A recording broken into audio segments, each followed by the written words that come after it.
বন্ধুরা, জাতীয় বিশ্ববিদ্যালয়ের ওয়েবসাইটে আজকে 17 এপ্রিল যে নোটিশগুলো প্রকাশ হয়েছে এই ভিডিওতে আমি আপনাদের সাথে শেয়ার করব, তাই সম্পূর্ণ ভিডিওটি দেখুন। আর এই চ্যানেলটিকে যারা সাবস্ক্রাইব করেনি, আপনাদের পরীক্ষা বা সকল ধরনের আপডেট পেতে সাবস্ক্রাইব করবেন। চলুন শুরু করা যাক। প্রথমে আমি ওয়েবসাইট থেকে নোটিশগুলো আপনাদেরকে ডাউনলোড করে দেখাতে চাচ্ছি। প্রথম নোটিশটি একটা সংবাদ বিজ্ঞপ্তি, তো এইটা আসলে না দেখালেও চলবে। পরের নোটিশটি হচ্ছে ভর্তি সংক্রান্ত একটা নোটিশ। অনার্স প্রথম বর্ষে ভর্তি চলছে, তো ওইটা নিয়ে একটা নোটিশ দিয়েছে। সো এইটা আসলে পরীক্ষা নিয়ে না।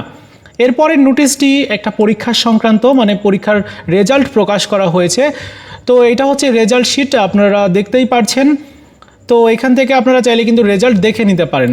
পরবর্তী যে নোটিশটি রয়েছে এটিও ফলাফল সংক্রান্ত একটা নোটিশ, এবং নোটিশটি যদি আমি আপনাদেরকে দেখাই, বলা হচ্ছে জাতীয় বিশ্ববিদ্যালয়ের একাডেমিক কাউন্সিল ও সিন্ডিকেটের অনুমোদন সাপেক্ষে একাডেমিক কমিটি ন্যাচারাল সায়েন্স গ্রুপের অধীনে পরিসংখ্যান বিষয়ে অন ক্যাম্পাস MAS প্রোগ্রামে 2018-19 শিক্ষাবর্ষে ভর্তিকৃত শিক্ষার্থীদের দ্বিতীয় সেমিস্টারের চূড়ান্ত পরীক্ষার সংশোধিত ফলাফল প্রকাশ করা হলো।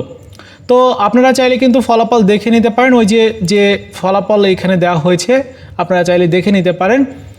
তো মূলত আজকে 17 তারিখে আরও কয়েকটা নোটিশ রয়েছে, যেমন অনার্স তৃতীয় বর্ষ পরীক্ষার ফর্ম পূরণ সংক্রান্ত একটা নোটিশ দিয়েছে। এই নোটিশটিতে বলা হচ্ছে, সংশ্লিষ্ট সকলকে জানানো যাচ্ছে 2022 সালের অনার্স তৃতীয় বর্ষ পরীক্ষার আবেদন ফর্ম পূরণ গত 18/3/2024 তারিখে শেষ হয়েছে।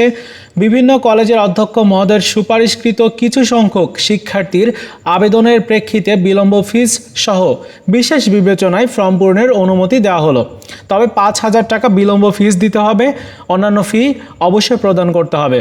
তো ফর্ম পূরণ আবার পুনরায় শুরু হবে 15/4/2024 তারিখ, ইতিমধ্যে শুরু হয়ে গেছে। আর 20 তারিখ পর্যন্ত ফর্ম পূরণ করা যাবে। আর 21/4/2024 তারিখ রবিবার রাত 11:59 পর্যন্ত ডাটা এন্ট্রি নিশ্চয়নের শেষ তারিখ। এছাড়া অন্যান্য তারিখগুলো এখানে রয়েছে। তো আজকে ওয়েবসাইটে এই নোটিশগুলোই প্রকাশ হয়েছিল, 5টা নোটিশ।